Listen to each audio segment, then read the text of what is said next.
Welcome to Cuppa with a Doula. I'm your host, Alicia. I'm an exercise physiologist by trade. I'm also a doula and I'm a mum to two.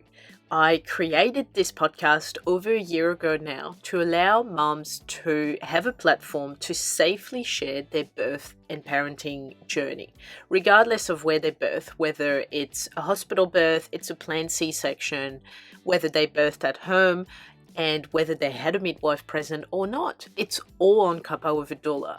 And every month, I also chat with an expert in the field of pregnancy, birth, and parenting in the aim to be able to share expert knowledge and raise awareness about important topics. So if you've been enjoying the podcast, please consider subscribing either on Spotify, Apple Podcast, or wherever you get your podcast from. I'm also on YouTube as well, so you can watch the interviews if you'd like. And if you wouldn't mind, please leave a review on Apple Podcast or Spotify. It really helps the algorithm to find me, to then share what I do so that more mums, more parents to be can find me. So with this in mind, I'll leave you with the episode now. If you want to share your story, head over to the show notes. There's a link there and you can fill out the form and I'll get in touch with you to record your incredible birth and parenting journey. In today's episode, I'm chatting with the incredible Grace. Grace is such a strong-willed woman. She's a mum to one. She just knows what she wants in life and she goes for it. She's not scared of confrontation. She's not scared of people judging her or telling her that what she's doing is wrong. Grace just goes for it. And she takes us through her pregnancy where she started, like I guess most of us, not really knowing what her options were, just going through the system until she decided that she really wanted to take control of her antenatal care. And this just led her to mapping her birth and really making clear decisions on what she wanted and what she did not want. And so during Grace's labor, you will hear how she told the midwives how it was going to be and how it wasn't going to be, and this is how it unfolded. And then Grace takes us through her postpartum journey, which was quite challenging for her. And I really thank you, Grace, for talking about the topics you did, because Grace talks about a lot of topics that are, I guess, considered taboo or are not really spoken about. So, for example, Grace's breastfeeding journey was quite complicated because of having initial trouble with latching and therefore supply, but also about losing a lot of weight due to breastfeeding and having a baby that had quite a big demand. And then also Grace talks about experiencing postnatal rage and having doubts about whether she is a good mom to her son. I think a lot of us can probably relate to that. So quite an important episode, really important topics that we've chatted about with Grace. We've covered a lot, and I really hope that you can relate to her story and you can appreciate her vulnerability. So thank you, Grace. And without further ado, I will leave you to listen to the episode, and I really hope you enjoy it.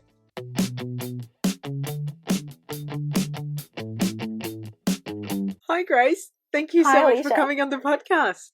Thank you. Thank you for having me. I'm so excited. Oh, that's good. That's amazing. Let's start with introducing yourself. So telling the listeners your name, where you're living, and who is in your family. All right. So I'm Grace Endicott. I live in Ipswich, Queensland. I have a partner, Jake. I have a 1-year-old North and two beautiful dogs, a Beagle and a Bedlington called Archie and Valkyrie. Nice. Amazing. So I always start the podcast by asking my guest the same question. Did you always want to be a mum? Was it always on the cards for you? Oh, no. You know, I actually caught up with a friend recently and she was really surprised. So we knew each other all through high school. Yeah. And she was really surprised that I had a baby. And she mentioned, something about Grace, like, I'm surprised because at one stage you were like never having children ever, ever, ever. And that was, for years, that's what was for me. Yeah. And I only slightly remember it. And I can't say, when did it change? When did it go, oh, suddenly family's really important, I do want kids? I don't know. Oh, interesting. So, but must have changed somehow in the last, however many years. Did you have a specific reason to not want kids back then, or it was just, I'm not really sure, I don't want any? I think, when you're younger and at an age, I was never a clucky woman. I'm not a clucky woman.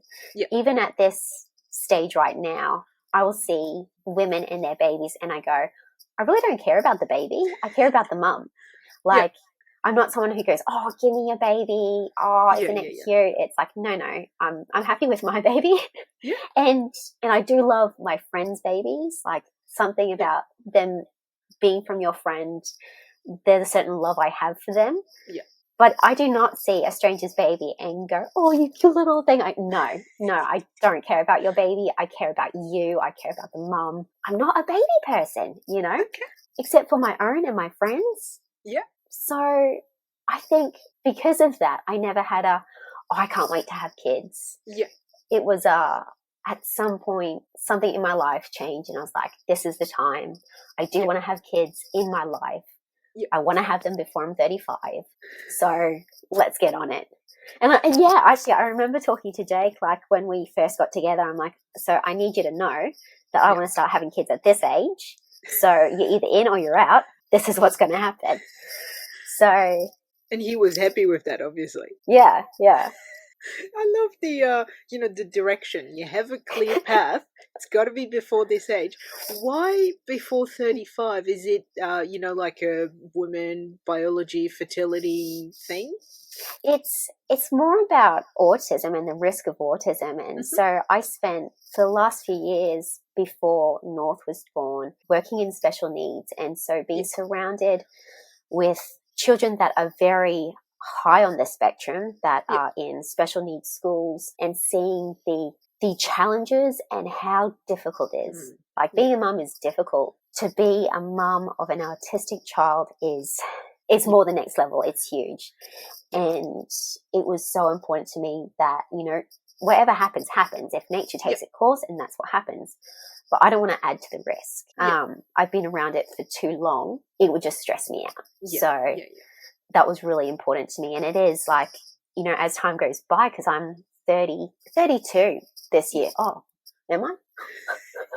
I think so. Oh, no. Am I 31? I don't know. 31, 32. Either way, I've had a baby. I want 3, So now it comes back to, well, I'm going to have to sacrifice something. I'm either going to have to have a baby after I'm 35, or I'm going to have to reduce the amount of kids that I want in my life. So, it's all about the balance. And at the moment, it's still really important to not have an increased risk of autism. For me personally, it's on my mind, and in terms of anxiety, we all have our anxieties about things, and that's one for me. So I don't want another baby just yet. So Alicia, I don't know what to do. It's so difficult. How old is North now? He's just turned 1 2 weeks ago. Okay. So he's really young. Yeah, I see.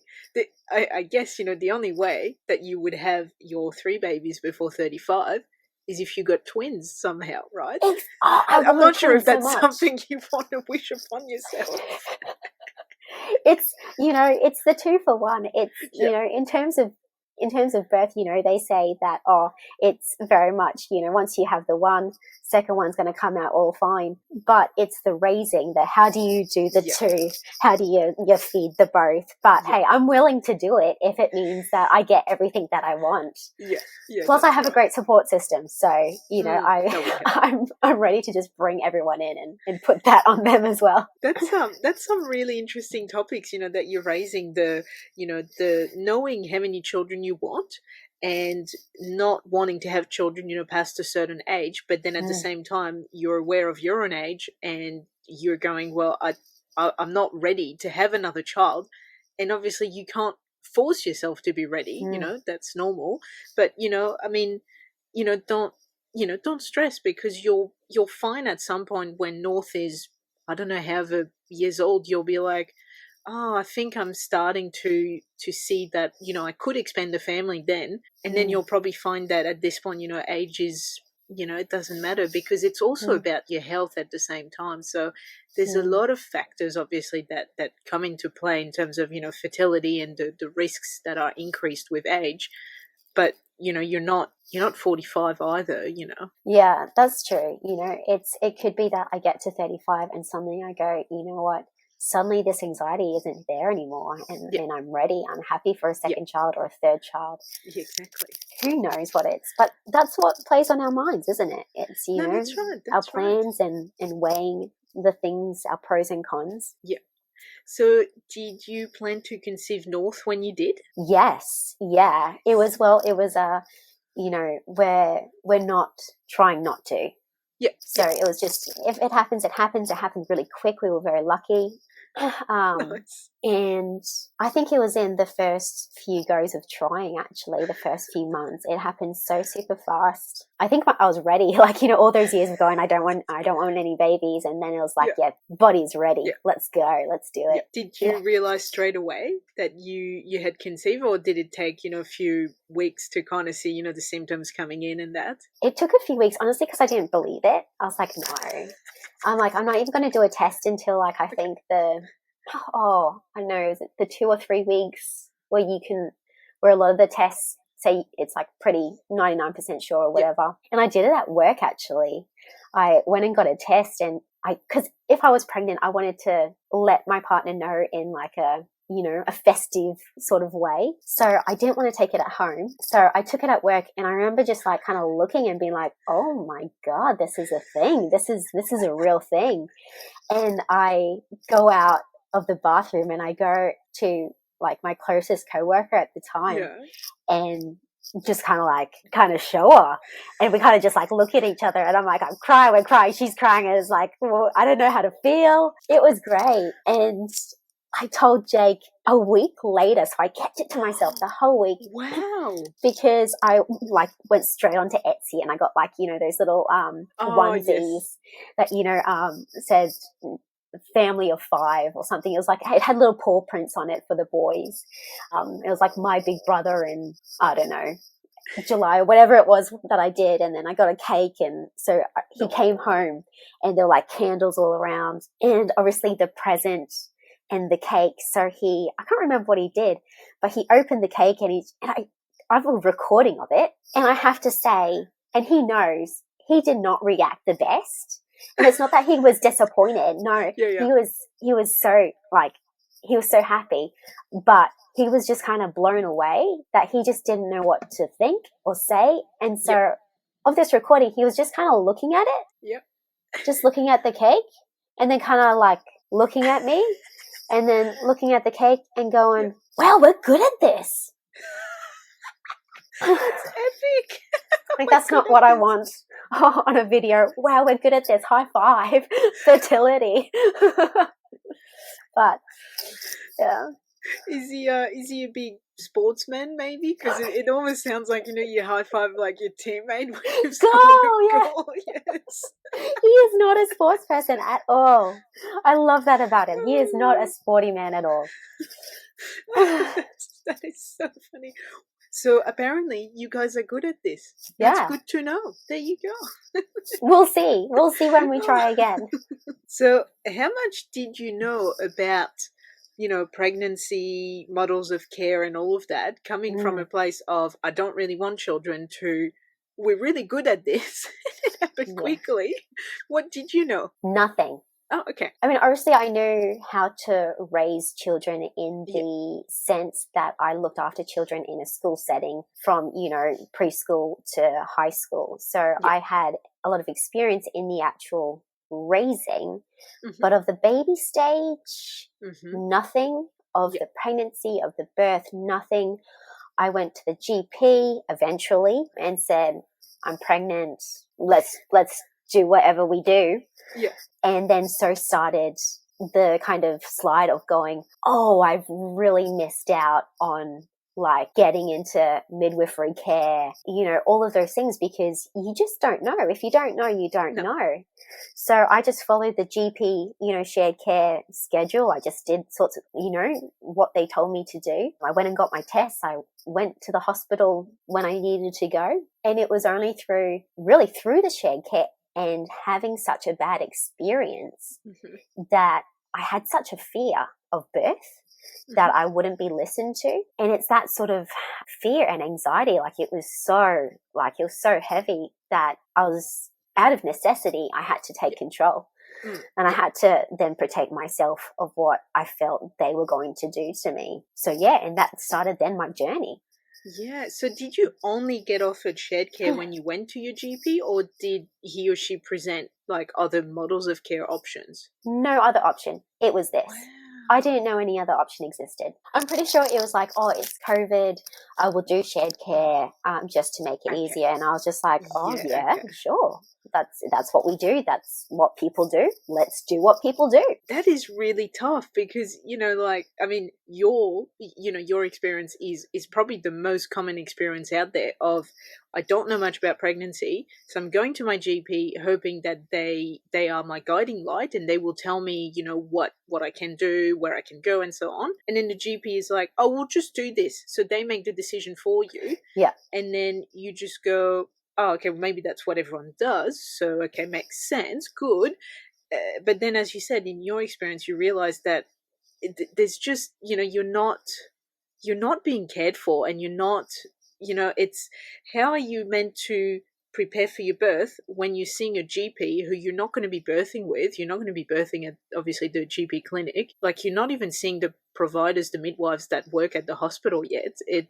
You can't build, you know, a rapport there. That's just really, like, I mean, it's got pros and cons, obviously, that model of care, but you're just not seeing the people that will be there at your birth. You're not meeting them, even if it's, you know, the person on call, right? You're just not meeting anyone. I mean, I have to say that my experience meeting them, so it was still like at the time where COVID was still, you know, very much at the forefront of the media. And so when I had an appointment, we had it over Skype or on the phone without any video. So it was one of those. Okay. So again, it was very impersonal. I was just a number. They were ticking their boxes off, just not being listened to.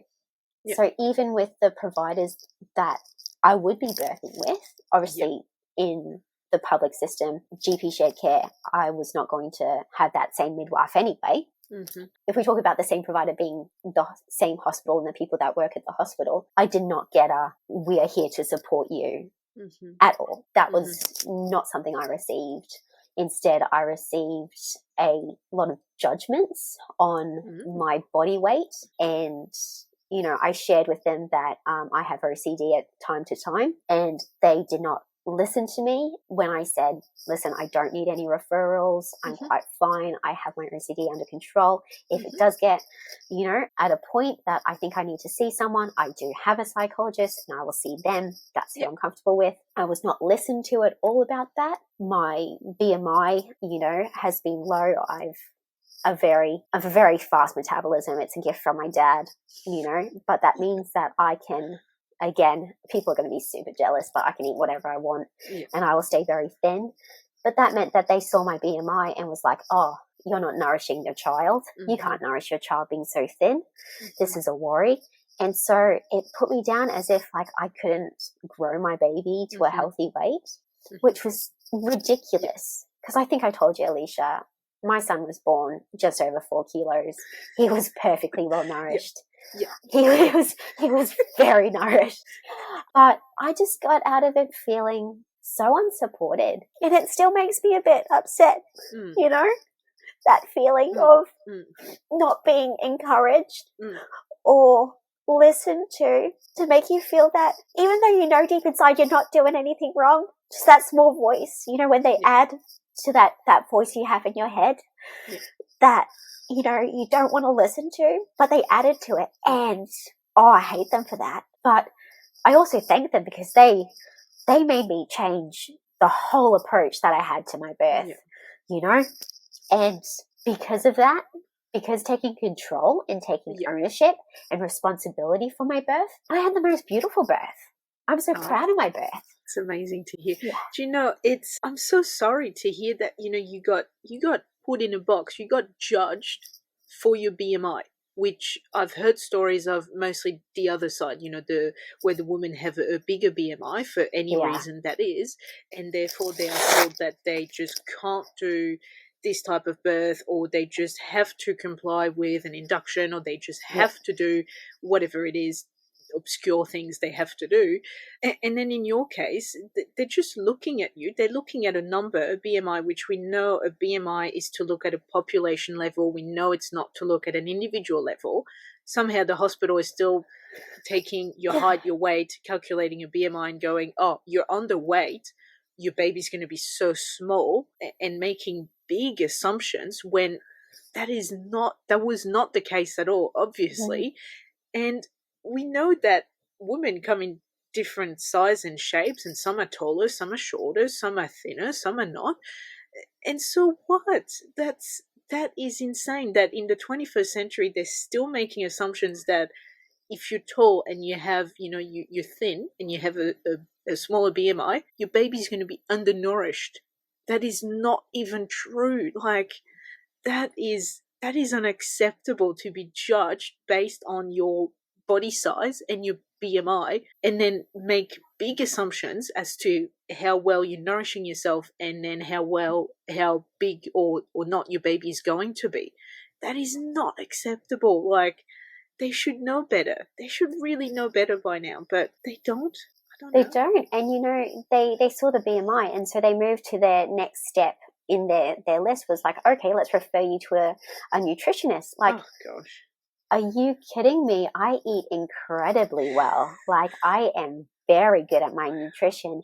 And you dare to tell me that I need to go see a nutritionist? Mm, Like, oh, the audacity mm. for them to do such a thing. It's, again, you're not listened to. You're not an No, individual. no. You're just, this means we tell you this, and this is what you need to do. And God forbid that you have a mind of your own. And see, someone, I don't know where I've heard it now, but someone was talking about from the time you step into the hospital system, for your pregnancy, you're put on a conveyor belt, right?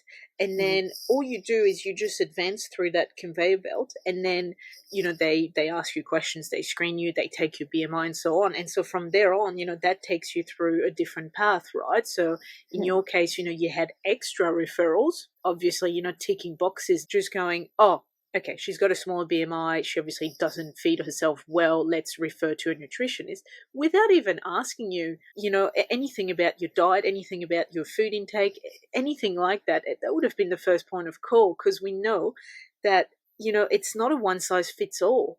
Just because you're probably taller and you're thinner doesn't mean you don't eat.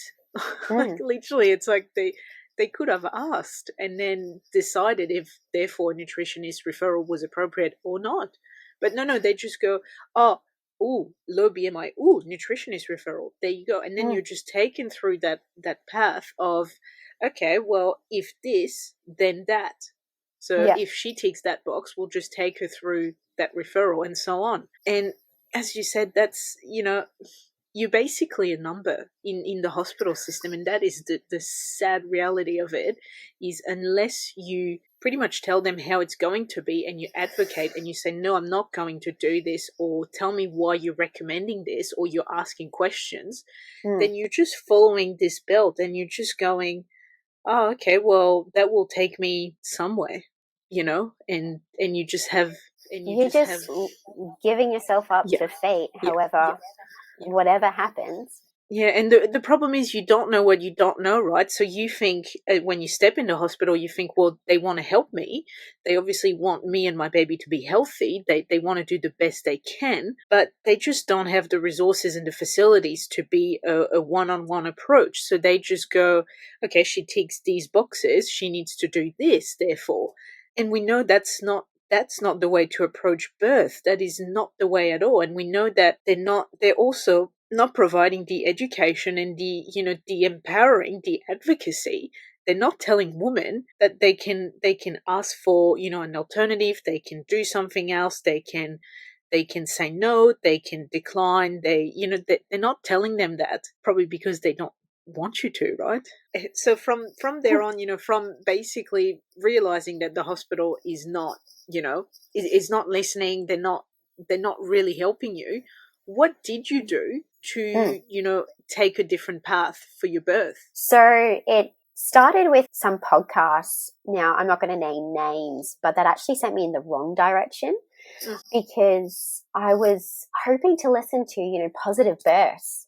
But all I found was that these positive births started with traumatic hospital births, but then they had a beautiful home birth. And that did not help me at all. That did not help wanting to birth in the hospital system, needing to birth in the hospital system.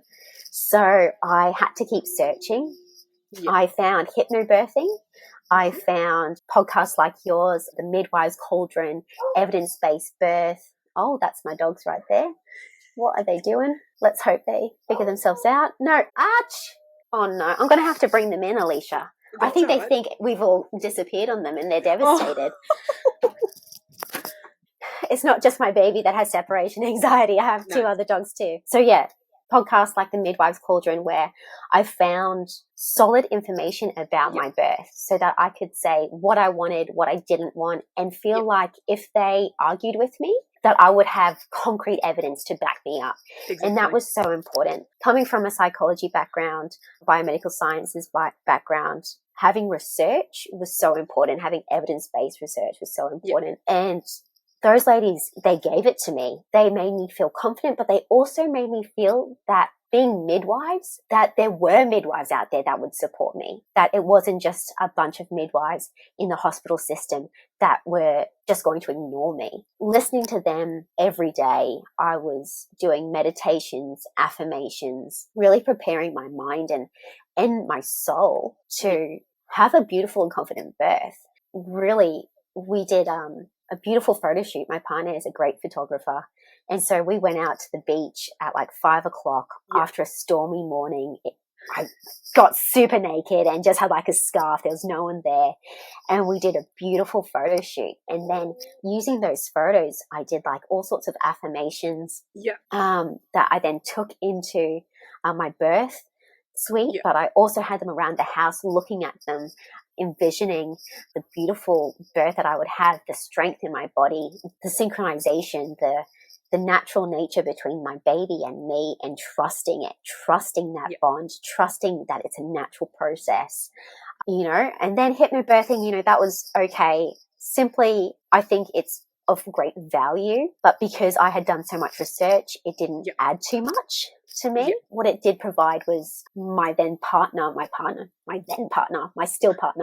my partner then felt able to support me and his role more clearly, which was necessary anyway. So just for that, it was worth us doing it. And just really focusing on myself and trusting my knowledge, my strength, listening to my body. When I had one of the later appointments and he was not facing the right direction. Now, of course, babies move and they quickly change in those last few hours. But I'm like, you know what? I'm also not going to leave it up to chance. So I spent many hours over my gym ball, giving him that room, And that was our suggestion from hypnobirthing, to really spend that time, allow that space. Because again, I have such a firm belief that we can't leave our birth up to fate.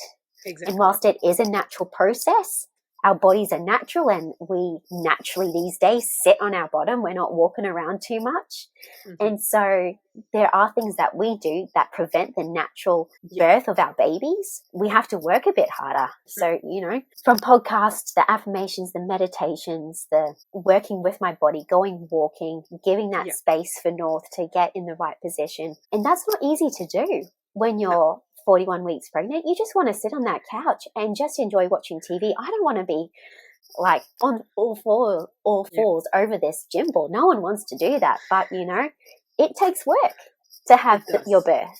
So, and I'm proud. I'm so proud that I did it and that I was able to achieve it, because at the end of the day, there was a little bit of luck that was needed and that came with me for my birth, but my preparation served me. And we'll get into your birth in a second, but you're a prime example of preparing for your birth because you know that you know the environment you're going to birth in. And for you, you know, not birthing in a hospital environment wasn't an option. So you couldn't have a home birth, you couldn't do a free birth. So therefore it's like, well, this is what I've got to work with, you know, the hospital and their conveyor belt and so on. So therefore, what I'm going to do to try and have the best birth I can is to prepare myself. Perfect. It really goes to show that you can have the birth you want, even in the hospital system, even with providers that go, oh, yes, but, you know, you ticking these boxes and those boxes, and that means blah, blah, blah. You know, you can have the birth you want if you are educated, you are willing to say no, you're willing to ask questions, and you're willing to just not necessarily take whatever you're told for granted and question it and really go within yourself and go, is that what I want? Does it resonate with me? How do I feel? How does my partner feel? How is that going to affect my birth? You know, is it going to have a consequence later down the track? Yes, no. And you know, preparation for birth is essential. And I know, you know, as you said, birth is natural. It's a natural process. We can all birth, yes. But, you know, again, you've mentioned a really good point. We are very sedentary these days. We sit a lot on the couch, in the car, you know, at our job, at the desk, so on. Therefore, that makes for a lot of posterior baby, potentially. So therefore, we need to move. We need to be consciously going, okay, I need to counter this posterior pelvic tilt I've got and try and do something else, and therefore, you know, try different positions, sit on the Swiss ball maybe when you watch TV. And yes, no one wants to do it. Definitely not, because well, the couch is a lot more comfortable. Yeah. Why would you want to sit on your Swiss ball? No, but it really helps to have, you know, the pelvis, you know, being able to move, the hips moving, the pelvis being able to open and so on. It really helps. Movement is key. And obviously I'm super biased when I say that, but movement is key. And it doesn't have to be. You don't have to run a marathon at 40 weeks. Why would you? No. It's about, crazy women. yeah, it's about trying to break up your sitting position. So standing up, a little bit of walking, a little bit of just, you know, walking around the house, doing some hip sways, doing some pelvic tilts, all of that, sitting on the Swiss ball, sitting, you can sit on the chair, but if you actually turn the chair around and you cradle it, that's actually a really good position for your pelvis. So, you know, there are a lot of different options, and that really helps to, as you said, put baby in a favorable position for the start of labor, knowing they will rotate, and some babies are in the most favorable position during labor, and then they turn in a not so favorable position. So I mean, you need to have options, and practicing, you know, when you're not in labor, practicing different positions, different things, you know, with the Swiss ball, with the chair, practicing different places to labor in for your pre-labor. Perfect. Now is the time before you're in labor and you're like, I don't know what to do. Oh, and then you start panicking. And then we know that this whole adrenaline is counterintuitive to pre-labor and to, you know, favorable labor. Yeah, definitely. I'd say that that's what really helped with my birth, in that being so prepared, I wasn't worried about anything. I wasn't worried about the unknowns of the hospital. I wasn't worried about the unknowns of where he was. The preparation meant that when things were happening, I was just there for the ride, you know? Yeah. So it is. Preparation is so key. There are so many things we can do, but we need to be knowledgeable about it. Exactly. And the hospital system, the GP system, they like to hoard their knowledge. They like to keep it nice and close and not tell anyone and not share. And so you can't go in expecting that they will explain things or they will give you different options. That's not a thing that happens, even though it is on their list of what they're required to do. They still don't do it. So right. I remember in the last appointment I had, I think it was the 39 weeks, you know, the one where they go, let's get you induced. Let's book your induction. Oh, the amount of times I said that's not happening. I had to say that so many times, again and again and again and again, because you go, okay, but we'll just book it at this date. I'm like, no, Mm-mm-mm. we're not going to book it until this date. Mhm. This date is what I want. And then eventually she was like, oh, we'll just get the obstetrician just to confirm. I mean, again, I have no risk in my pregnancy. I have a perfectly healthy pregnancy, but again, had to get the obstetrician to sign off on it. Yep. And it took so much for her to take that pen away from her paper. I went out of that thinking, if I wasn't me, if I hadn't done my preparation, I would have just gone, okay, fine, just do it. Just do whatever it is you think's best. You know, I would have given in, because when they peck and they just don't sway from what they are required to do at the hospital, you can't help but just, oh, let's just do it. Okay, sure. You must be right. No, you're not right. And got a lot of anger. What you're saying is making so much sense, because the hospital will do that. They will tell you that you're in charge, you're in power. You get to about, that 39, 40 weeks, you get close to your due date, things change. All of a sudden, the dialogue is so different. So then they go, we need to book an induction. And it's not, and they say it in those terms, we need to book an induction, not, oh, it would be best if we booked an induction. And it's not really a question, because it's a statement. It's a statement. We're going to do this. Exactly. And therefore, if you don't know that you can actually say no to a statement, you don't have to wait for a question, then you go, oh, okay, well, that's the normal course of action. The hospital knows best. My obstetrician knows best. That makes sense. They're trying to help me. Yes. And obviously, when they talk about we need to do an induction, they will give you the benefits of it. So they will say you can pick the date. It's going to speed up your labor. It's going to mean that when your labor is going to start, so you can plan around that. They'll give you all the benefits. Now, this, for some people, that's what they want. That's what they need. Maybe that's what they prefer. Perfect. For other people, don't listen to that. Question and say, okay, you've given me the benefits. There's obviously risks. What are the risks? And what they're not telling you is also when they induce you, it comes with a package. And the package is not just induction. So it's not just the catheter or the gel.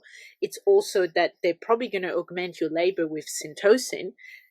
There's a really high chance that they will offer an epidural, which the epidural also comes with a package of having a catheter in your urethra to drain your urine. It also comes with an augmentation. So you get a drip put in to augment your labor, because we know that epidurals can slow down your labor. So we better augment it anyway.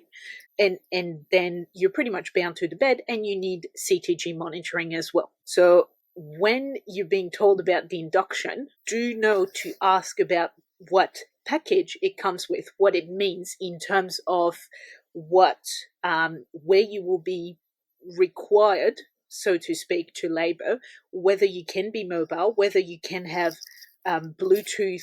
For example, some CTGs can be Bluetooth. So then there's no actual cords. It can be just the little monitoring, and it's just put on your belly, but there's no actual cords. It's good to, again, ask questions. But again, you don't know when you don't know. But now you know, because you're listening to this podcast, that you need to ask more questions. You got to ask.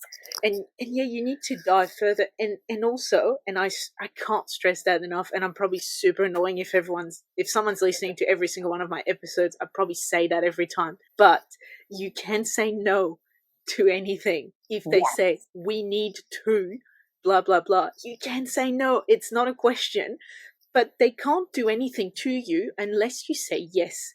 They cannot, because otherwise that's a whole new level of medical malpractice and so on that they're opening up. So they need you to say yes. They need consent. They need you to decide that this is a good decision for you. So if you say no, they can't do it. Or you can say, if you don't want to say no, you can say, I need to think about it. I can't make a decision now. I need to think about it. So I will go away, and so will you, by the way. And we will come back to that topic, and that buys you time, because in those last weeks, I find it's a lot of bargaining. You almost have to say, okay, give me some time to think about it and then we'll come back to it. And then they're happy because it's like, okay, she hasn't said no, so she's potentially open to the idea. Okay, good. And then you can say no later. That's fine. Just make them think that they've still got the power. Who cares? But make the decision that's right for you. Say no, say I need more time, say I need to research, I need to talk to my partner, whatever it is that buys you time, that gets you to reconsider. Or I've had guests come on and say, I've booked my induction with them because they were so, they're pressing, they're overwhelming, they're on top of you. And then she called up and she cancelled 5 times. Perfect. You can just do don't that too. go. Yeah. Just don't turn up. Yeah, exactly. That's fine. You can also do that. If you were pressed to do it and you just went, look, you know what, my hormones, everything, I just booked it. And then you go, oh, no, I don't want to do that. Don't do it. Yeah. Call up, cancel, or don't show up. Perfect. That's it. And, you can ask for their procedures. So I obviously wanted, hypnobirthing, I guess it's, when I say hypnobirthing, people think, oh, obviously you wanted a water birth. Everyone needs a water birth. It's so amazing. It's like a warm hug. Anyway, so I wanted a water birth.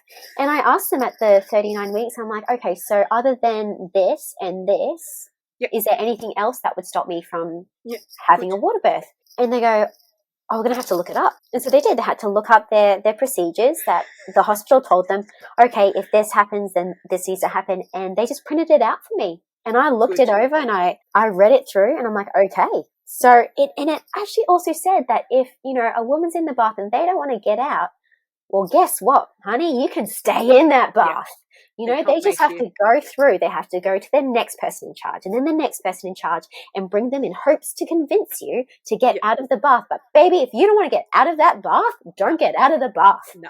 Like, the idea that, oh, if your waters have the meconium in it, oh, your baby must be in distress, let's get you out of that bath. Hey, stay in that bath. That bath is amazing. Like, if you are knowledgeable and if there is no reasonable reason to get out of that bath, don't get out. Do what you want and let it go. You can do what you want. That's the thing. That's the powerful thing to remember, is that you can do whatever you want.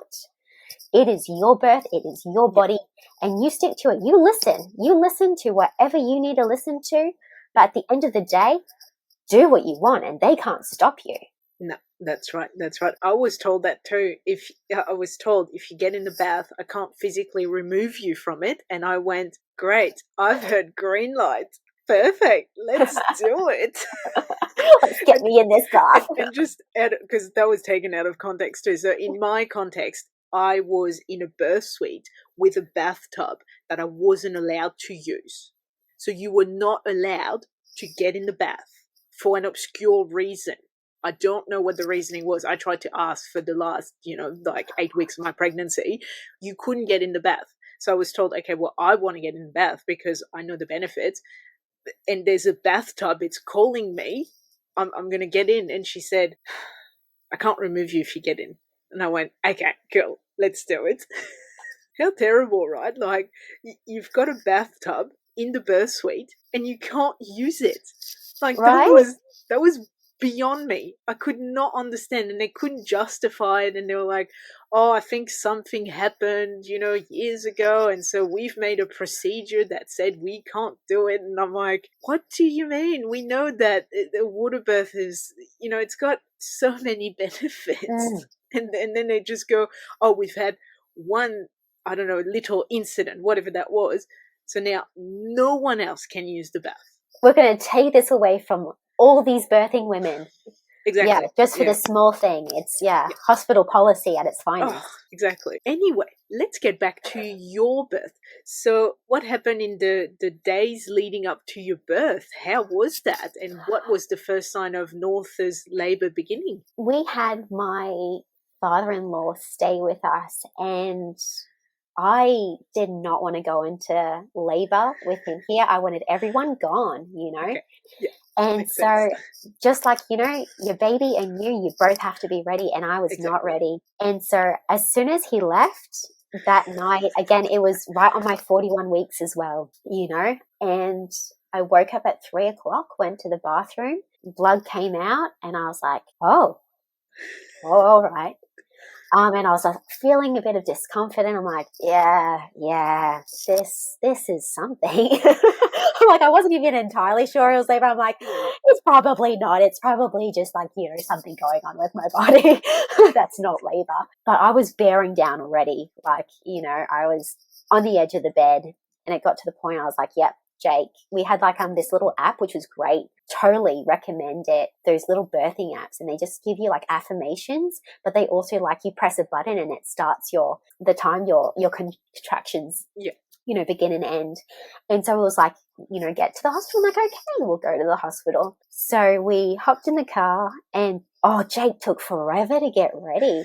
Like, I'm just like laboring, and honestly it was fine. Like, I was breathing it through and I was perfectly happy, but I kind of wanted him around, but he was just doing, I don't know what, taking his sweet patootie time, getting things in the car and ready. So we didn't get to the hospital until like 7 or 8 o'clock, even though I was like ready to go, like according to the app at like 3:30. And we got to the hospital and we pulled up, and there was a woman in like this hippie dress. And I'm like, if there's ever a woman that wants a water birth, that's her. And there's only like so many like water births at the hospital. Like, you got to know everyone. There's only so many water births. So if they're taken, you don't get it. So, and you can't book it. So you have to go to reception. And so I was like, I'm just like running to the reception so I can get in first and get my water birth. I don't even know to this day if she even wanted a water birth, but I always just assumed she did. I wasn't going to risk it. So anyway, we told them straight away, I want a water birth. Please give us the water bath. And they're like, oh, actually, no, it's the midwife who checks you out that kind of you have to tell. And I'm like, okay, I'm waiting around, waiting for this midwife, desperate to get my water bath. Meanwhile, Jake was parking, and this midwife comes in. She takes me into the room, and I'm bearing down. And she's like, all right, we're just going to do a cervical check, just to see where you're at. And I'm straight away, like, I told her, unless if something has gone terribly wrong, I don't want to have a cervical check. And she's like, oh, everyone needs to have one before they're put into the hospital, which of course is absolute rubbish. Stupid woman. And she knows this. Why does she have a little power trip? Meanwhile, I just had to start bearing down again. So out of just pure necessity, I just ignored her. Never saw her again, by the way. She did not come back to see me. I did not need a cervical check.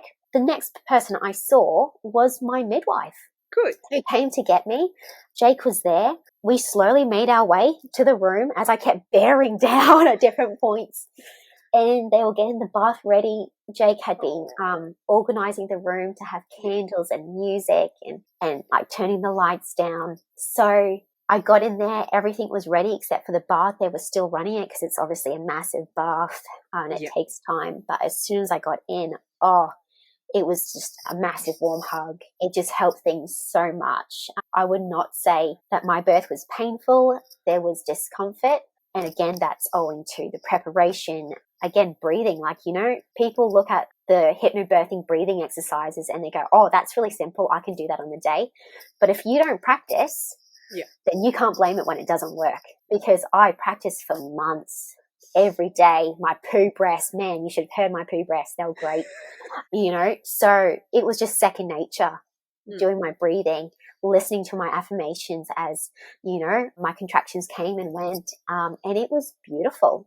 It was beautiful. They listened to my birth map. I had like a 4 or 5 page birth map for all the different scenarios that could have possibly happened. And thank God I didn't need anything. My midwife and the student midwife, they just stood to the side most of the time. At one point, she did come around and massage my hands because they were cramping. But otherwise, it was hands off. It wasn't until I got out of the bath and my waters broke. And she said, oh, no, meconium.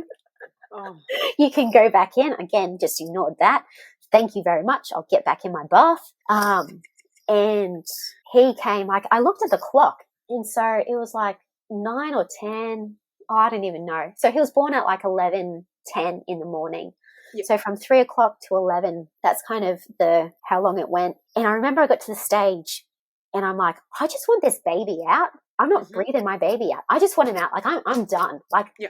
I'm over this now. I'm bored. Let's get this going. And so I pushed my baby out because I was done, and he came out in 10 minutes. I will say that is the one time I experienced pain, was that the ring of fire. But otherwise, he had a cord wrapped around him, and we were just like in total shock. The midwives prepared us for this. They said babies often come out with the cord around their neck. Just, unwrap it before you bring them out of the water. We did not listen, Alicia. We were so like, baby, our baby. And we brought him out, and luckily she was like right behind us. She's just like, smooth, super skilled. Save the unco parents. So, and he was amazing. He was amazing. He was beautiful. Yes, he was 4 kilos, but he was not hard to birth out, except for that ring. And honestly, that's every baby's head. Every baby's head is gonna be tough to get out. That's right. But I remember just being in the water and cradling him in Jake's arms around us. And I have videos, man. Alicia, if you want videos, I've got videos. I'm happy to share my birth. Wow. That'd be amazing. Like, I'm obviously super naked, everyone. Like, be prepared. Makes sense.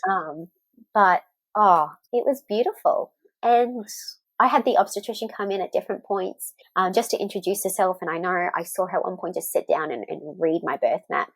And she just came to introduce herself. And then only a second time when they said about monitoring, again, without the cords, and just checking in on what I wanted with regards to that. And she was great.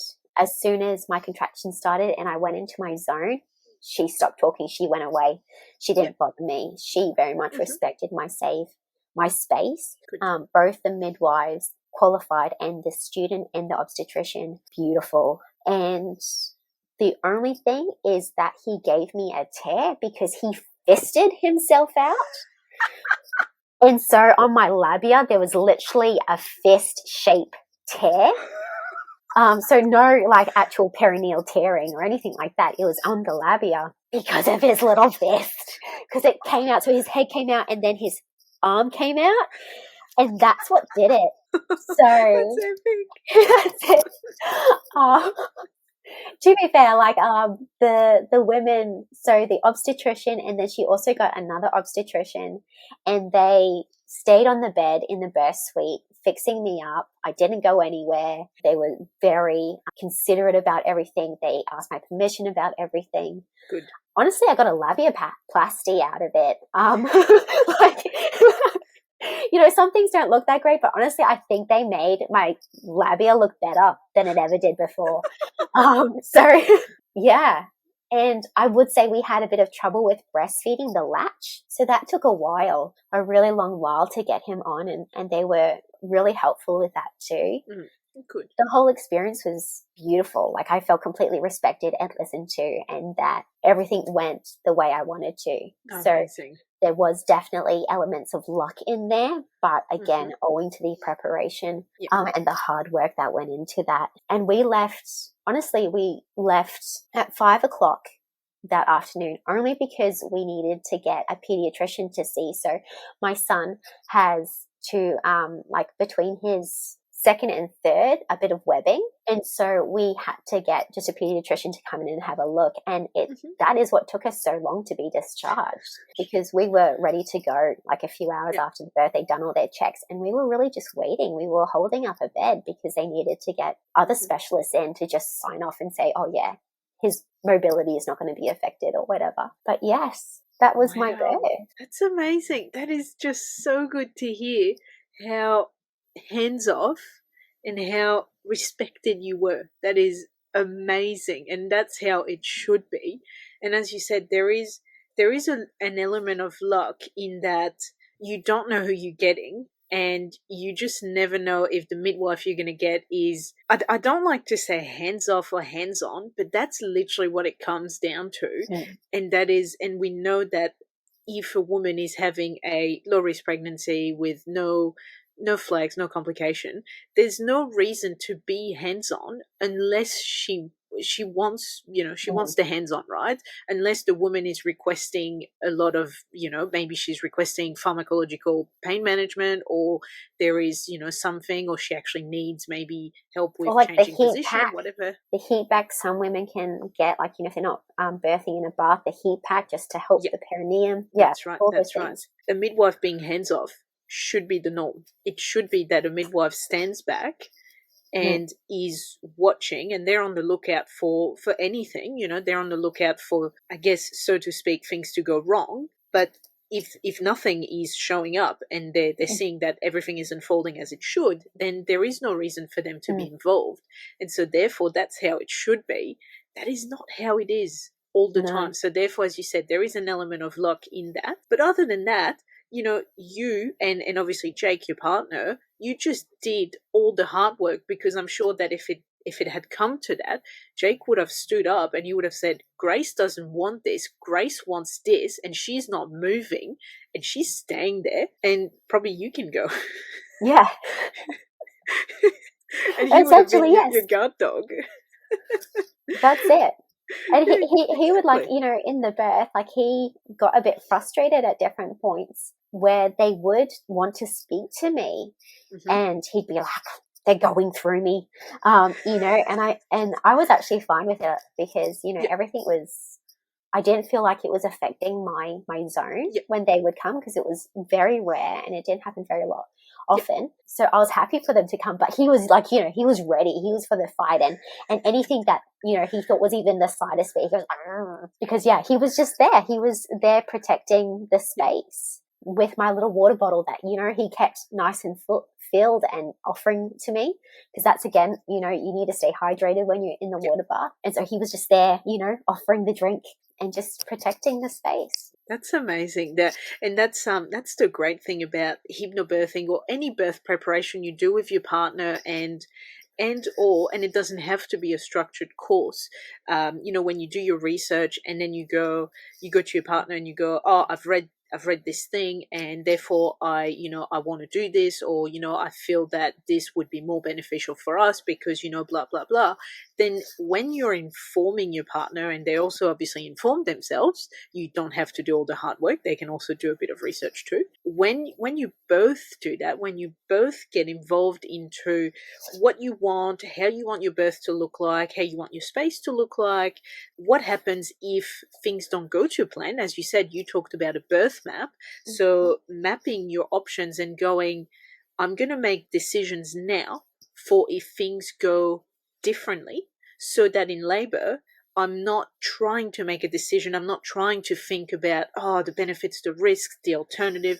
You've already made those decisions. So that if, for example, it looks like, I don't know, there may be a C-section on the table, then that this is what you want for a C-section, or that you want a C-section now rather than trying to augment your labor, for example. So making those decisions with your partner, incorporating them, I guess, including them in the preparation is essential, so that, as we just said, they can be your guard dog, so to speak, and they can speak for you, and they can say, no, we're not doing this, or yes, Grace wants this, or no, that's not happening, and don't talk to Grace, she's busy, talk to me, ask me, because I know as well.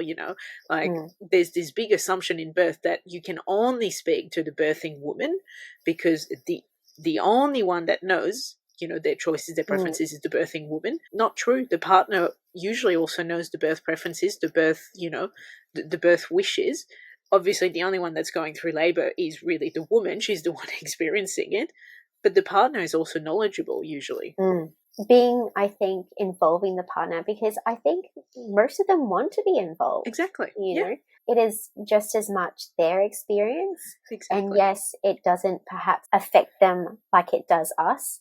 The birth experience, it doesn't have such long-lasting effects to them as it does to us, but it is still their experience as well. It's still the birth of their baby. And most of them want to be there. They want to be empowered, and we want them to be empowered as well. So doing, a hypnobirthing course or something like that, where they can learn their role and have it be a bit clearer to them, the things that they can do to help. It just empowers them. Exactly. Yeah, because the last thing you want for the partner is for them to get to, the labor stage, and then they're trying to find their role, and they're just standing there and they're going, "Oh, I'm not really sure What what to to do? do. I don't know what you want. I'm not really sure how to help. What am I meant to do?" And they're just like in this like stranger seat where they're like, I don't really know. So yeah, you definitely, and most partners, that, as you said, it's their experience as well. They're obviously not birthing,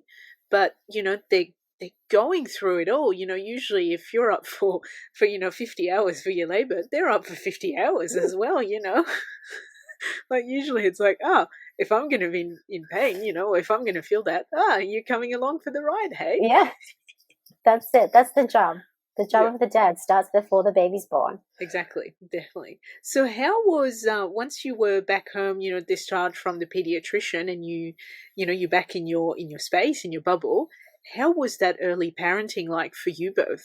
Terrible. Oh. So the latch was not right, and Mm. breastfeeding was incredibly painful. Oh. We had a midwife come Yeah. the next day, which is the norm when you are discharged from the hospital Yeah. so quickly. And she pretty much said to me that when I told her about the pain I was experiencing, Yeah. that some women have low pain threshold. Oh. And just completely discounted my feelings. Like, yes, let's not forget that I've just birthed without any pain relief, but Yeah. God forbid I have a bit of pain while Mm. breastfeeding, and for you to take it seriously. Mm. So it just continued. And he, of course, 4 kilos, his need for nourishment did not stop. He has needed a lot of nourishment. He is very similar to me in the genes, so that he will eat a lot and not put on a lot of weight. So he wants a lot.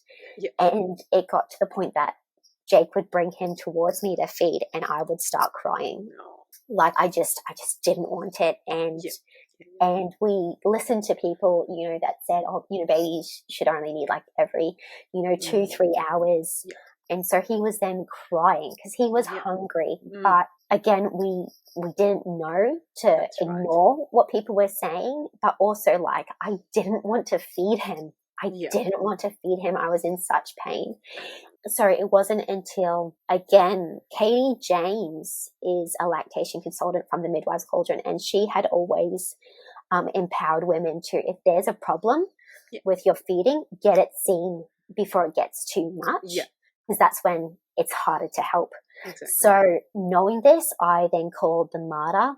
They have an early parenting program where if you have any issues with breastfeeding or lactation or any sort of feeding, that you can go for free and see a specialist. It just might take a few days.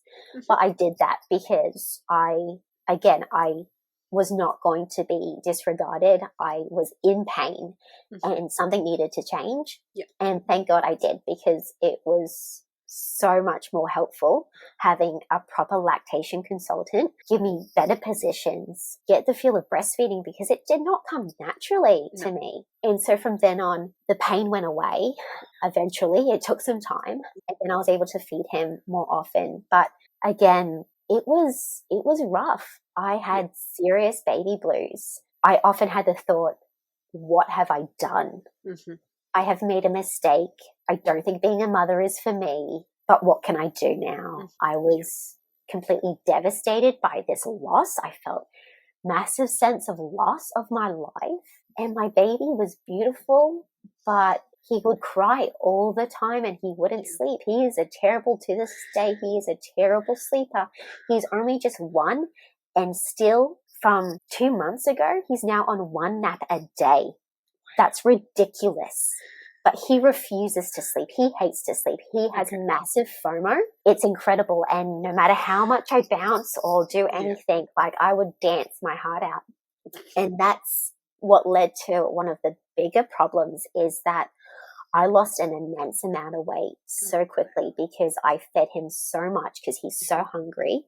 He requires so much nourishment, but also I had to dance for half my day to get this child to sleep. So we took the dogs to the vet the other day, and I'm just like, oh, just for kicks, I'll stand on the scales. And as I saw it go, it was at 46.5, and I felt it. Like I look at my body and I feel the bones and I feel devastated, because I'm not supposed to be this thin, but I'm really proud of my breastfeeding journey. Of course. And so I want to keep breastfeeding him.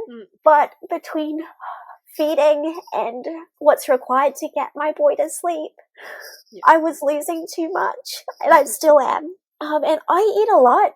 Like, my partner is a big man, and I eat more than he does, but it's still not enough. There is not enough calories in the day to maintain what I need. So there is, now being a year, he's down to 3 feeds in the day and 1 in the middle of the night, and just navigating whether we reduce those feeds unnaturally because he's not ready for it yet, whether we push him to reduce those feeds, or whether we keep going just for a bit longer and see whether he'll just suddenly drop, a few feeds, as he did only a few months ago, So anyway, I've gone like on a tangent, but my point is that postpartum has been very difficult. It is the hardest job of my life. It is. And there are times that I am so angry. And I think that's a big emotion that we don't realize is quite natural when you're burnt out. It's this anger and rage. I would call it rage. And you'll go to like your mother or your mother-in-law or whatever, and you'll just kind of mention this rage, and they'll just kind of start nodding like, oh yeah, they know this rage. Yeah, everybody knows this rage. It's a terrible part of motherhood, and it shouldn't be, because we should have a very strong village. But even if we have a strong village, sometimes it is too much. We are sleep deprived. We are constantly giving and giving and giving, that we can't help that. I wanted to say thank you for sharing that, because it's something we don't talk about. We do not talk about the unglamorous, the unwanted emotions, the downsides, the negative sides to postpartum, to parenting. We never talk about those because it's not social media worthy, right? We don't talk about that. So let's talk about it. Super important to say that it is so hard, the postpartum period, parenting, raising a child, breastfeeding, so hard, sleeping, feeding, so hard.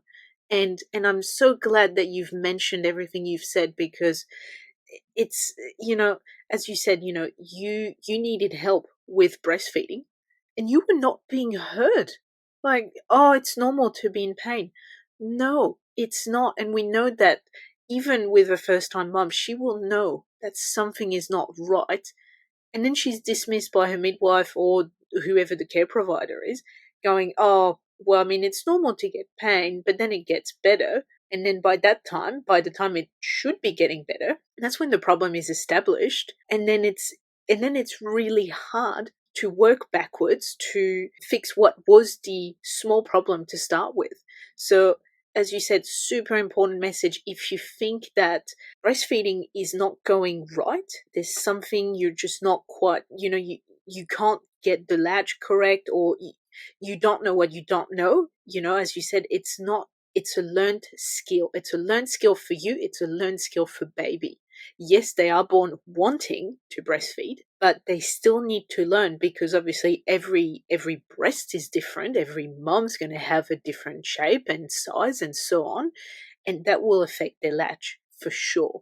So if you think something's not right, you're not being heard, go to someone else. Go to a specialist. The best specialist for breastfeeding is an IBCLC, an International Board Certified Lactation Consultant. They are the best person to see. If you don't have access to that, go to a lactation consultant. Find one. They're usually in the community. They can be working from a GP practice. They're at a family community center, or maybe at the maternal child health nurse center, something along those lines. You will usually find breastfeeding help. Otherwise, call the ABA or go to their website, the Australian Breastfeeding Association, and they will be able to guide you. They have heaps of resources about what to expect, what's normal, what's not normal, who to reach out to for help. They have a helpline you can call, you can email, you can chat to them. They will be able to guide you to find the right person, the right support. They have mothers group that are amazing, where they're not trying to make you breastfeed. It's not a sect. They're trying to give you information, to give you space to ask questions in a non-judgmental place. And there's usually also, they do a morning tea as well. So, that's bonus, really. And you get to meet other moms who are probably going through the same things that you're going through, actually. And you can attend those even if your baby is 12 months old. It doesn't matter how old your baby is. It doesn't have to be a newborn. It can be a toddler. It's fine. You can attend and meet people, ask questions, get help if you need to. Because, in your case, Grace, if you want to keep breastfeeding, then you want to keep breastfeeding, right? And it's so incredibly hard because in your case, you're losing weight and it's affecting your own mental health. So maybe you need to see someone and talk through what it could look like if you continued, if you stopped, and explore different options. Because again, it's almost like, you did your birth map. It's almost like you need to do a postpartum map maybe, and you need to map out your different options and see what would be best for you. Because at the end of the day, you need to have a good mental health. You need to feel good in yourself so that you can give, obviously, nourishment, but you can also give energy, mental energy to North as well. So, I can't help you, but do what feels right for you, regardless of what that decision is, regardless, because at the end of the day, it's your health that matters. Obviously, North's health matters. That's not what I'm saying. But your mental health, your physical health comes first. You can't nourish your child physically and emotionally if you're completely depleted. So, I just wanted to put it out there, obviously. And you're doing an amazing job. You've breastfed him for 12 months through everything that you went through. That is incredible. That is just wow. Yeah. I mean, I've had mastitis 4 times. Wow. And I've been sick, I think 7 times this year, which normally I'm sick once a year, but that's the extent of how much that goes into breastfeeding. The nutrients that you need just being so low. But at the end of the day, there are, and I think we all have them, the thoughts in our head and the days where we go, I have not been a good mum today. I've not been a good mum this week. And, it's enough that you go to your child and you go, I'm so sorry, but I'm going to do better tomorrow. But the thing with breastfeeding is that it has always comforted me in that there are many things that I don't do well as a mum, and the rage being something I feel really disappointed in myself by, and I shouldn't because it's a natural part of being burnt out, and it should be a signal to, hey, things need to change. But nevertheless, that's how I feel, and I'm sure how a lot of people feel, because we can't help how we feel. And when I have a bad day, when I think poorly of myself as a mother, I remember that I'm still breastfeeding, and I go, yes, there are some things that I don't do great, but damn it, that's a win for me. It's a big win for me, and it's been so important to help me go, yes, there are things I can do better, but hey, babe, you're breastfeeding, you are nourishing your child. That's not possible for a lot of people, and it's not an easy thing at all. No.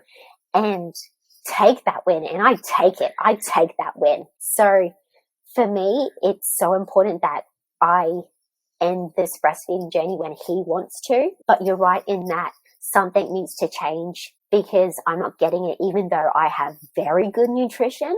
And between exercising, and I don't exercise a lot, but between exercising, breastfeeding, being a mum, because you're moving a lot, something needs to change. What that is, I don't know. And you're right, that needs to be explored. Mm-hmm. But I'm going to keep him breastfeeding for as long as I can, because, it's a mental health thing for me, being able to say, you're doing a good thing today. And I just want to say, those thoughts, that you said you have, and that, I'm sure most people have, myself included, about, oh, I didn't do well on this today. I'm a bad parent and I shouldn't have done that. And all this guilt, that results from the thoughts, or the raising the voice, for example, or the, whatever it was, we're sleep deprived, we're trying to keep this child alive, and sometimes they have a bad day too, and then you're having a bad day, and then everyone's having a bad day, and it's parenting is not, it's not a straight journey, right? It's not a, oh, every day is going to be great and there's going to be butterflies and fairies everywhere. It's some days, you're just having a bad day, right? And we usually create the dialogue of, oh, I'm a bad mom because I've done this, or I'm a bad mom because I didn't do this, or I'm a bad mom because I've raised my voice, or because I did that. And you know what? At the end of the day, like at this age, they're not going to remember that, right? They're not going to remember the bad days we've had. They're not going to remember that we've raised the voice once because we were frustrated, because we didn't sleep last night because they were up, for their teeth, right? And they were teething all night.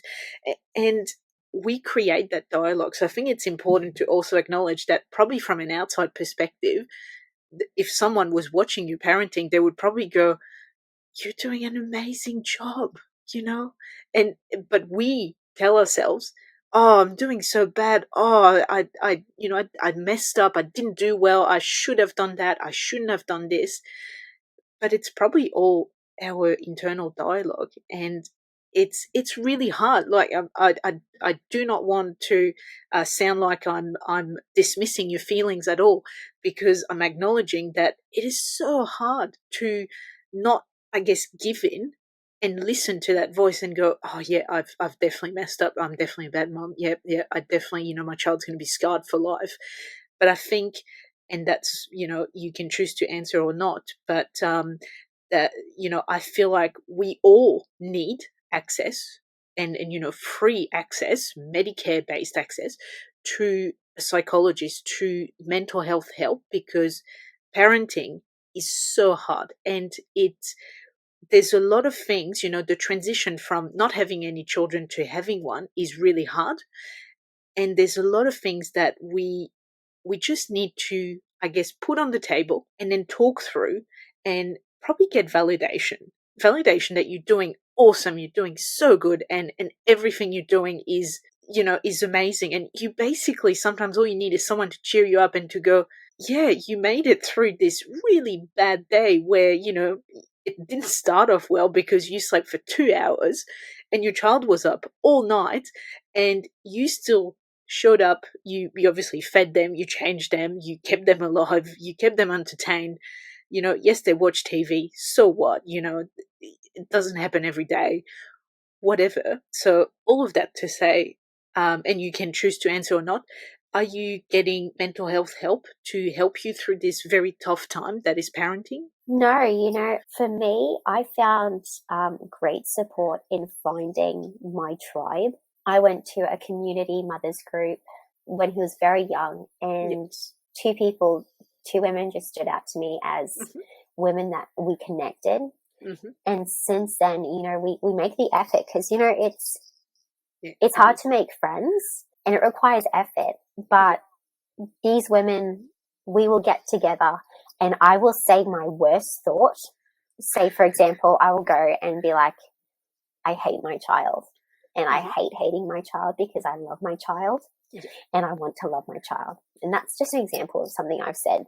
And feeling, obviously, that's a terrible thought, right? And I'm sure a lot of us have that same thought. Oh, I'm sure. And we feel absolutely ashamed by it.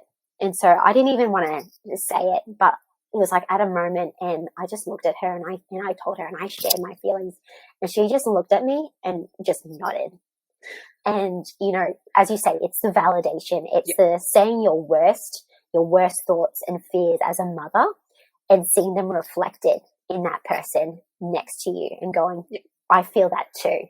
You're not alone. You are not a bad mum.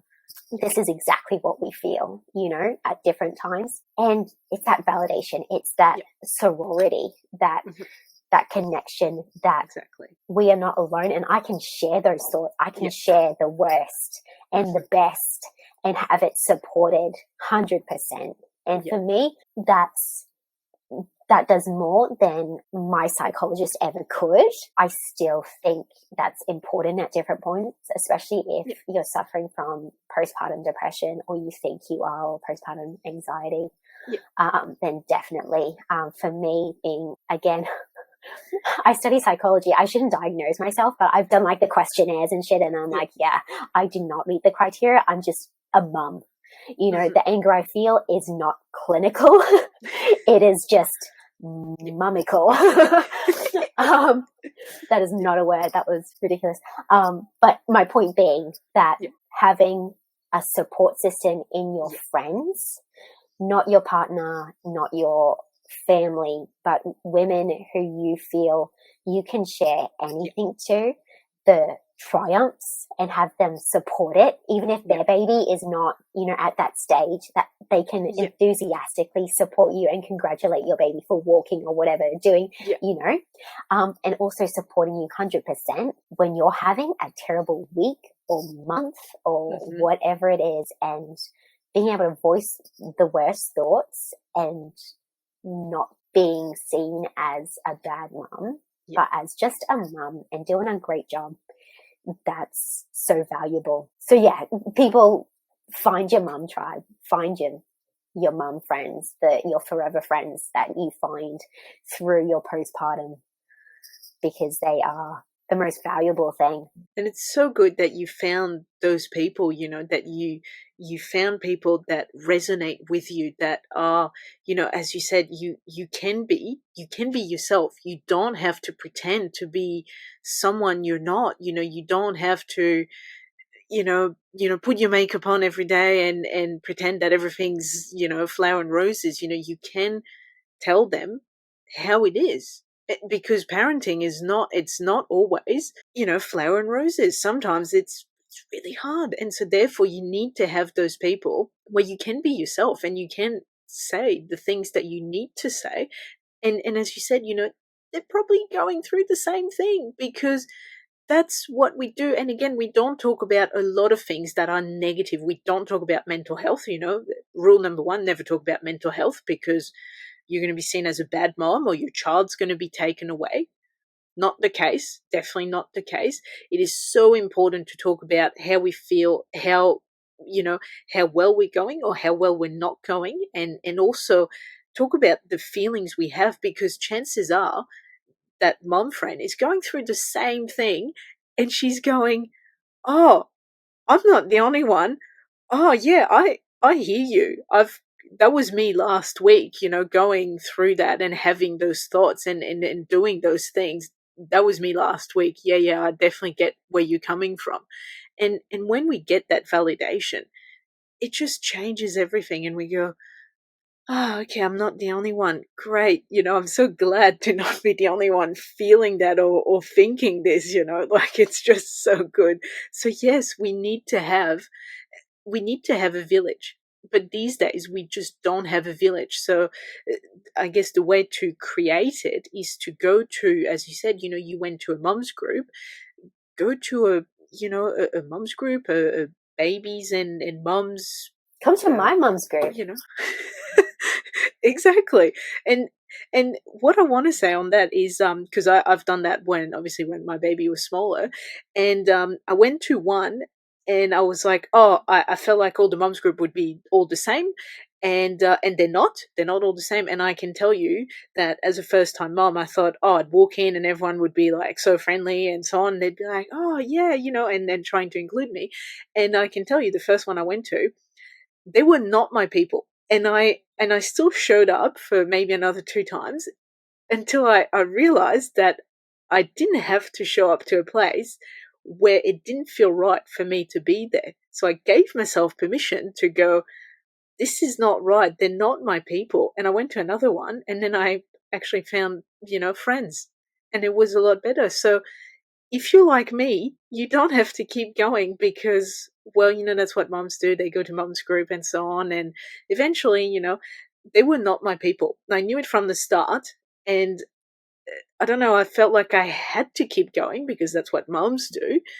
But no, you don't have to. If you're not, yeah, you're just not fitting in, or you feel like, that's not right, then just don't do it. It Yeah, it's wasn't not good going for to me. benefit you at all. No. Like, all you're going to feel is the judgment or Yep. something. And that's the worst thing about Yep. any mums is when I hear, oh, the judgment, the Yep. judgment. I was hanging out with a few women all about the same age as North, and they had their lunch boxes out. And they said something just hilarious in my mind, was that they had to provide all 5 food groups in their lunchbox today for fear, because meeting new people, that they would be judged if they didn't provide the 5 Oh, food groups. And it just blew my mind. Firstly, because I did not build a lunchbox for North. No, I put him on my boob for the absolute pure ease of it. And yeah, it's like, we can have lunch at home. But these women actually went to the effort to build a lunchbox. And then they were getting worried about it. And like, they had to do even more, their 5 food groups, for fear of judgment. And that's not okay. That's not no. okay. The mum judgment needs to go. Like, whether it's about bed sharing, because I'm a big advocate of bed sharing. I have my friend goes to me quite often because she bed shares with Yeah, her daughter, and she goes, "Oh, I don't tell people, yeah. And I go, "It's the first thing I say, and I say it loudly." And I say it very proudly with all the science backing me up. Yeah. Because if ignorant people are going to judge, they're going to listen to my spiel about it. So mum judgment is not okay anywhere near me. No, I don't exactly. allow it. No, that's right. That's right. And that's the thing. You don't have to allow it. If you find yourself surrounded by people that are going to judge you, then remove yourself from that situation, because obviously this is toxic. And toxic is not good. That is the last thing you need when you're parenting. Just know, if that's going to be the case, then yeah, I say remove yourself, take yourself out of the equation, let those people do their thing, they'll find their own people to judge with. Perfect. There you go. But yeah, no, it's yeah, exactly. And see, for me, it took me like 3 weeks to go, I don't think I have to show up. Actually, I don't feel obliged to, I don't know why. I felt like I had to show up. I had to try and fit in. And I didn't. They were just not my people. So there you go. I just want to put it out there that you don't have to fit or to pretend to be someone to try and fit into this friends group of sorts, or to please people. You don't have to please people. Just be yourself. And as you said, be proud of the choices you've made. And even if they're controversial, I guess, because that is the best definition of bed sharing, it is controversial. Just be proud that you're bed sharing, because who cares? If you're happy with it, then who cares? But yeah, that's right. We judge a lot as a society, and then mum judgment is huge, and it's everywhere, and it's a lot easier these days to judge because it's on social media, and people that we don't know and don't even live nearby and blah blah blah, they feel like they can judge you when they don't know you. No, but that's what we do as a society, and it needs to stop. But how do we stop?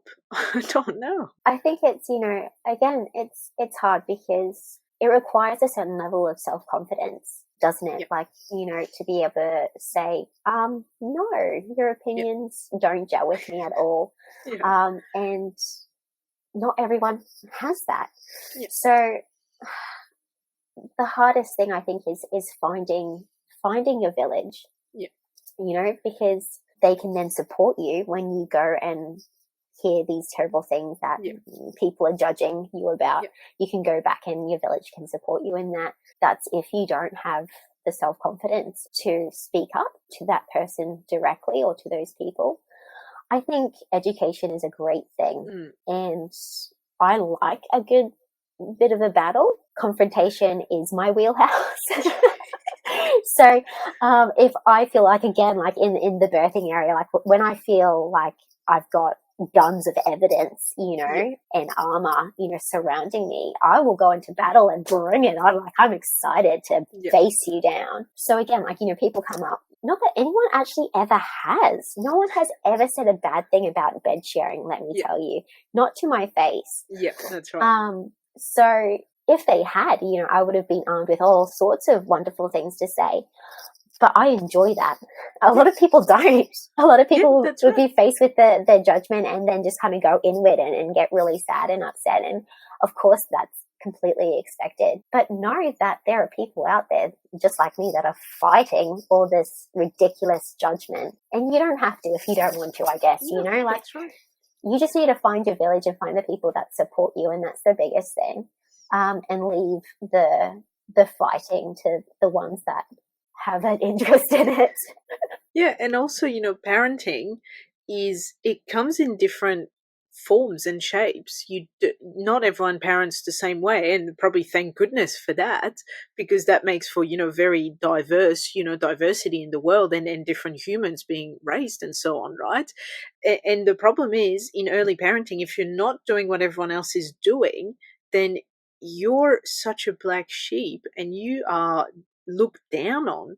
But it doesn't have to be that way. The best person to raise your child is yourself, and the co-parent, the parent, the partner, the husband, the wife, whoever it is. Those are the best people to raise the child. They are the people that will make the decisions for the child, for their health, for their well-being, for their schooling and so on until, they're 18. And that's it. That's how it should be. So if, you as a mom decide that bed sharing is best for you all, then it is best for you all. There is no questioning it. There is no need to even justify it, because you are the best parent for North. That's how it should be. And we forget that, I think. So we need to just acknowledge that parenting takes, it looks different for everyone. Everyone makes different choices. But that's fine, because they want the best for their child and they know their child best, and they are the best person to make those decisions. And that is totally fine. And if we just stuck to that, there wouldn't be too much judgment. But somehow we just have to look over the fence and see what everyone else is doing and go, oh, I wouldn't do that. No. Oh, yeah. no. Oh, I'm so much better. Yeah. That's terrible. I mean, it is. It's the human condition, isn't it? That, we do have, I guess, perhaps the internal issues that we're facing, and we try and build ourselves up by putting other people down. It's like what we've all experienced through bullying. And mum judgment is a form of bullying, right? So you're right. We just need to have the faith that we are the best person for the job, and anybody else who says contrary to that, we just need to kind of label them with a stupid sticker and just move on. Exactly. And just like leave them behind. Yeah, exactly. That's all we got to do. And it's hard though. It's hard when, right. Especially if that person holds some level of esteem in your eyes, then it's not as easy as that. A mother or a grandmother or something who's commenting on your parenting. But hey, as you say, Alicia, like, we are the best. We are doing the best. No one can do better than what we are doing, even when we have our bad days. Exactly. That's how it is. You're the best parent for your child. That is how it is. No one can raise North better than you and Jake can. That's it. That's it. I love it.